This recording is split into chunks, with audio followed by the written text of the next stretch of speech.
Hello everyone, I am Surabhi. Before getting started with the course, quickly take the pre-test.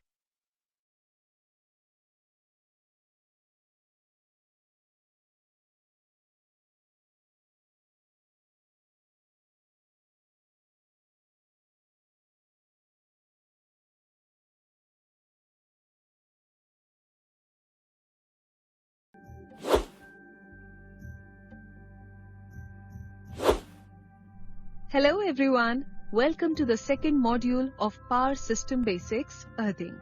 Hope you have understood the concepts discussed in Module 1. Eager to learn more about earthing? Let's get started.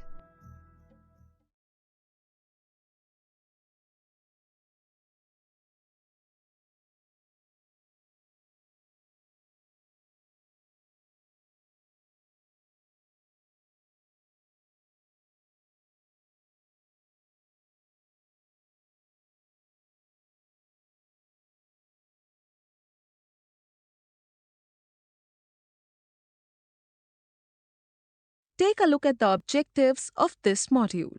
By the end of this module, you will be able to describe the method of testing earthing resistance, describe the design and application considerations for earthing, list the Indian standard rules specified for earthing, explain about the maintenance of earthing pits, list the dimensions required for deep bore earthing, discuss earthing design considerations in HT transmission line, list the specifications for tower earthing, identify the features of lightning arresters, list the precautionary measures for earthing of lightning arresters. So, let us get started with the first topic.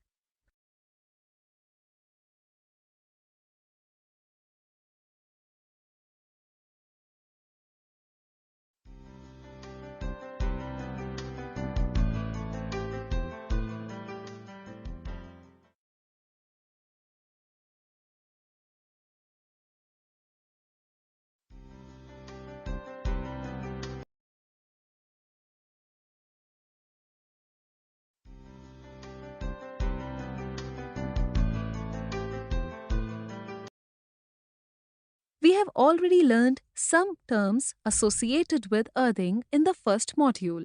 Here are a few more. Click on each tab to learn about them.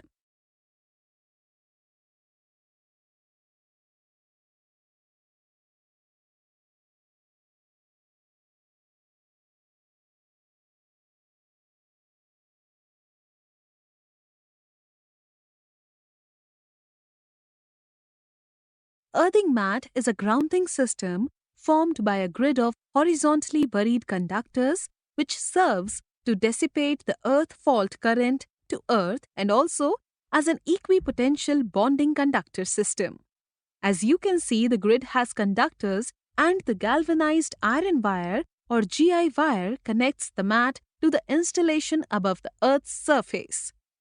This is what an earthing mat looks like.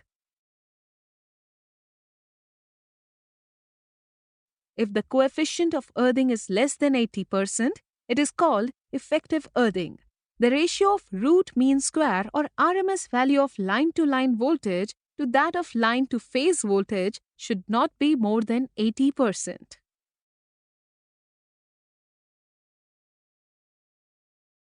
The resistance to earth of an electrode of given dimensions is dependent on the electrical resistivity of the soil in which it is installed. It varies within extremely wide limits between 1 to 10,000 ohm meter. Did you know that the soil resistivity depends on soil type and differs from soil to soil? Yes. Here is a table with the figures of resistivity for different types of soil. Take a look. You can also download this table for reference by clicking the PDF icon on screen.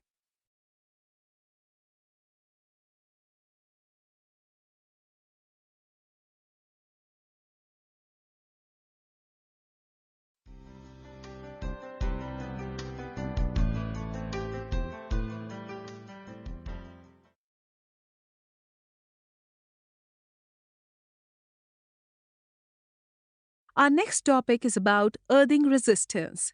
We have learned about soil resistivity in the previous screen.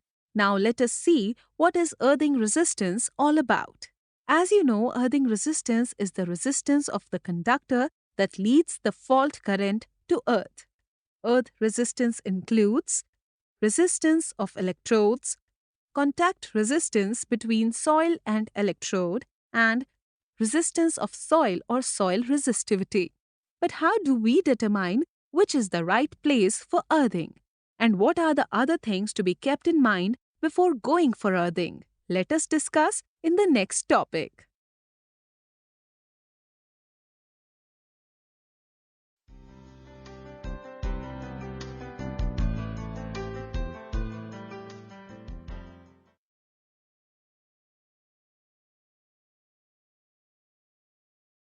This topic is going to be really interesting.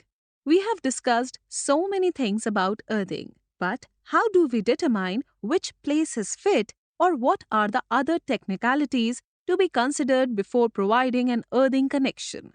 Let us see.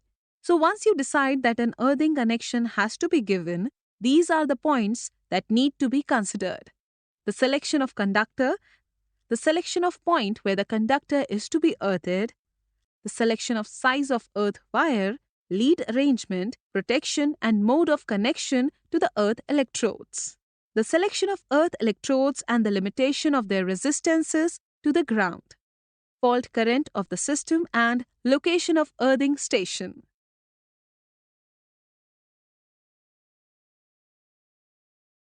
Let us now look at a few more key points to consider when going for an earthing connection. They are selecting a suitable site, checking the extent of moisture therein, and checking the presence of suitable salts. Click on each image to learn more. A site shall be so chosen that is not naturally well drained. Water should not be flowing over it. If an imported fill exercise has been carried out, in these cases, deeper driving of the electrodes may be necessary to reach layers. The normal moisture content of soil ranges from 10% in dry seasons to 35% in wet seasons, and approximate average may be 16 to 18%.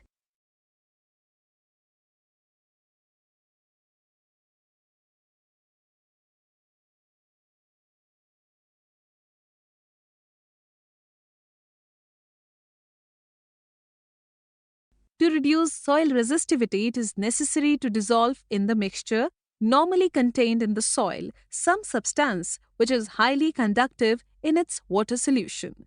The most commonly used substance is common salt, mixed with fine sand in suitable proportion.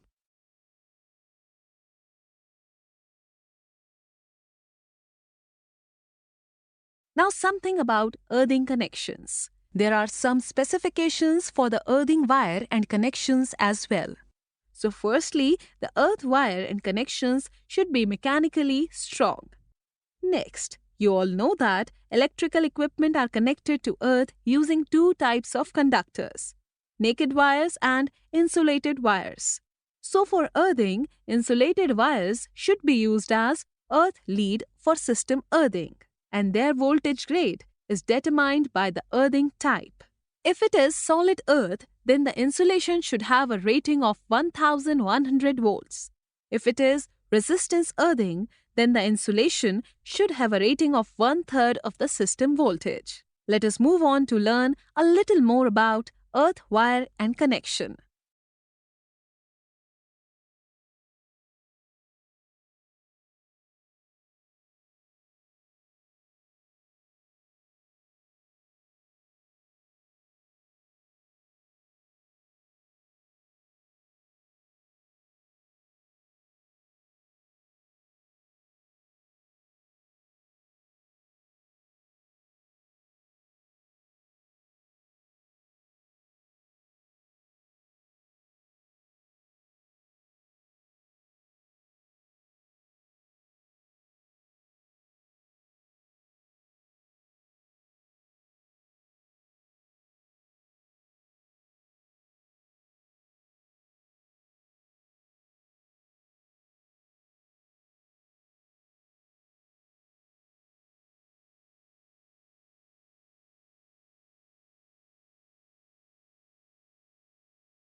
different types of earthing.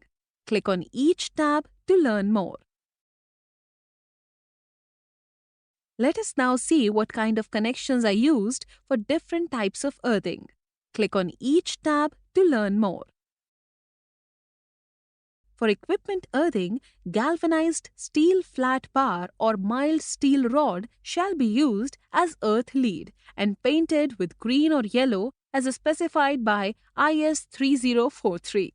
Flat shall be connected with nut and bolts and welded connection for rod.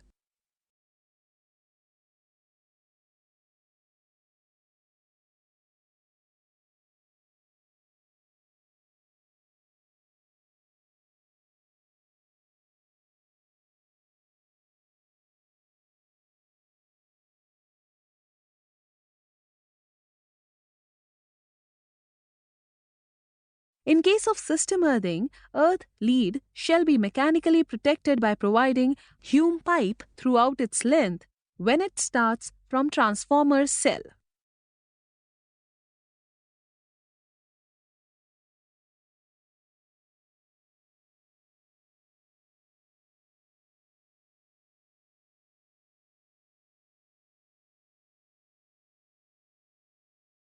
We have already discussed about earth electrode. Let us see if you remember it. Read the question, select the correct option and submit it. I think we should have Mayank here for this topic. Here he is. Hi Mayank. Hello, Surbhi. Yes, how can I help you? Mayank, we were discussing about earth electrode and its purpose and specifications. So, thought you could help. Sure. So, Surbhi, we all know about earth electrodes. It is used in earthing as it is able to resist corrosion for long time. Also, the recommended material is galvanized steel for pipe electrode and cast iron for plate electrode. So, as you can see, this diagram is of a pipe earthing pit. The pipe that you see here are galvanized steel pipes. Okay, but Mayank, what are the numbers for? Yes, coming to that. Firstly, this diagram shows two similar pits, that is, both of them are either earthing equipment pits or neutral pits.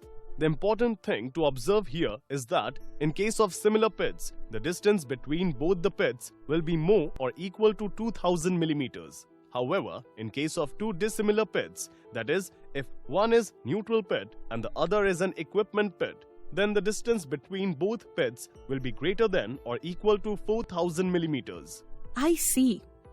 The other numbers refer to the size of electrodes. They will be 40 mm nominal bore galvanized steel pipe, medium duty conforming IS 1239, stock number 123 by 0112, and of 3500 mm minimum length.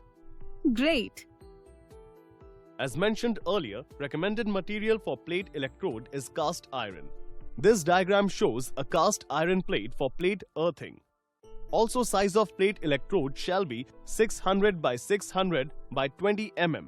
For copper plate, the thickness shall be 10 mm. That was informative. Stay with us, Mayank, as I have another question.